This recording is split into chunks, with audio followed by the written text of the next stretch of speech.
Dans une région où la tramontane permet de disperser les vapeurs toxiques de l'usine Areva d'uranium, à Malvézy, près de Narbonne, la population se mobilise face à un projet de traitement des déchets de l'usine.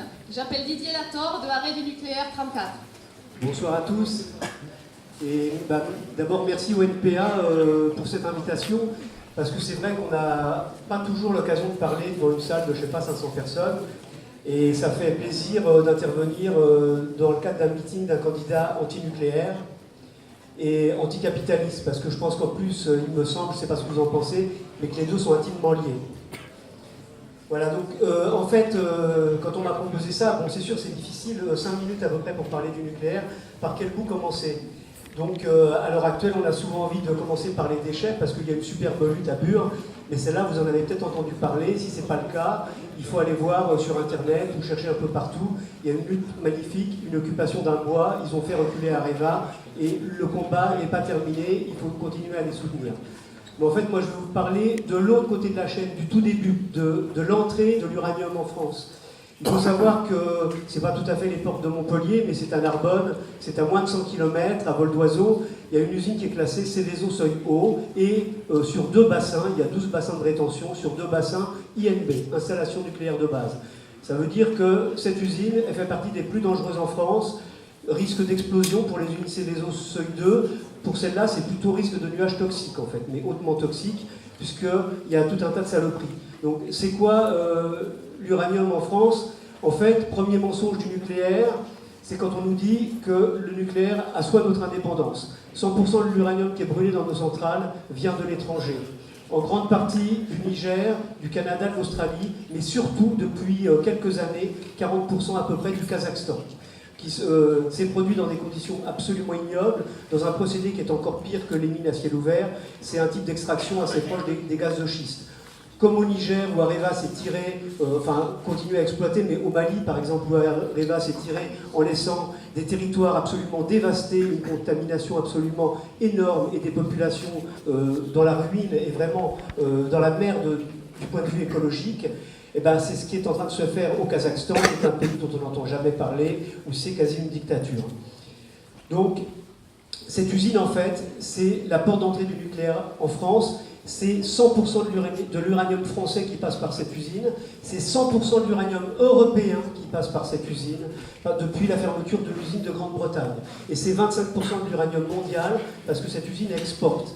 Donc, ça arrive par train, ça traverse la France, ainsi que de multiples convois, tantôt de déchets, voilà. Ce qui arrive ici, c'est ce qu'on appelle du yellow cake. C'est pour ça que ce n'est pas considéré comme de l'uranium, parce que la première partie qui va être transformée à Malvézy, c'est à partir de là que ça va compter. Donc là, vous voyez, c'est français, puisque c'est à Malvézy.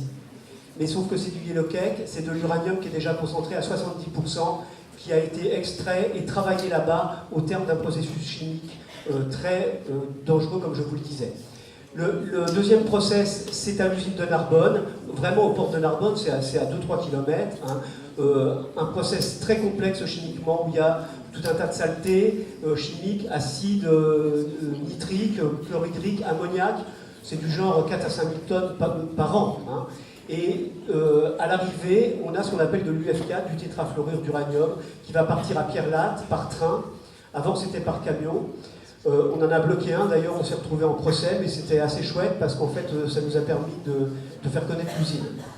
Donc ça va arriver au Tricastin, où il va y avoir un deuxième stade, et puis après il y aura un troisième stade d'enrichissement avant d'être distribué dans les centrales. Mais je reviens donc à Malvézy, à Narbonne. À l'issue de ce process, il y a des tas de liquides dont il faut bien faire quelque chose.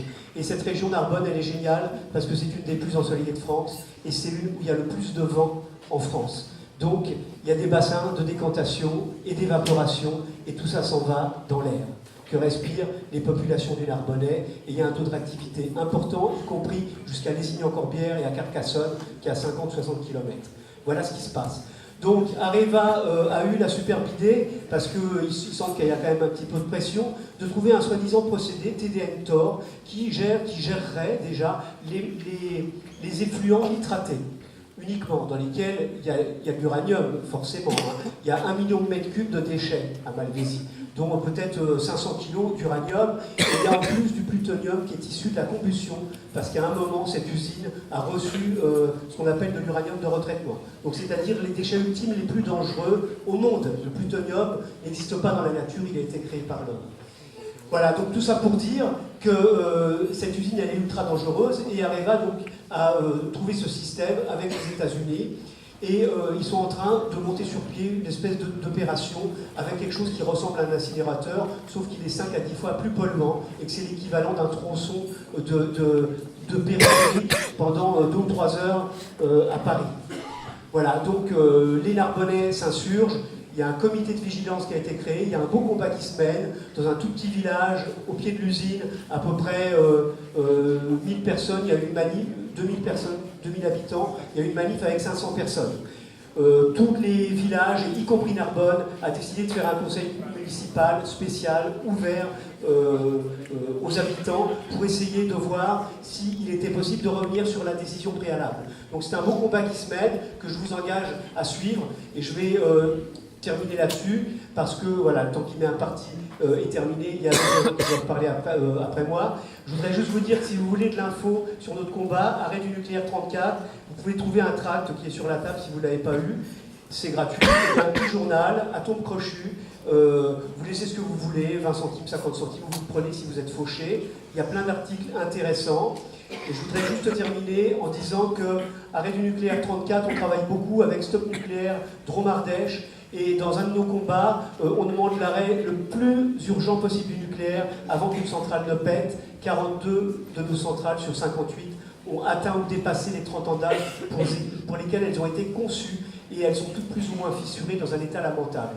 Donc on demande l'arrêt le plus rapide possible du nucléaire, avec un maintien total de tous les emplois, parce qu'il va falloir sécuriser les sites, et si on veut une véritable transition énergétique digne de ce nom, ça sera une transition énergétique, bien sûr avec l'arrêt du nucléaire.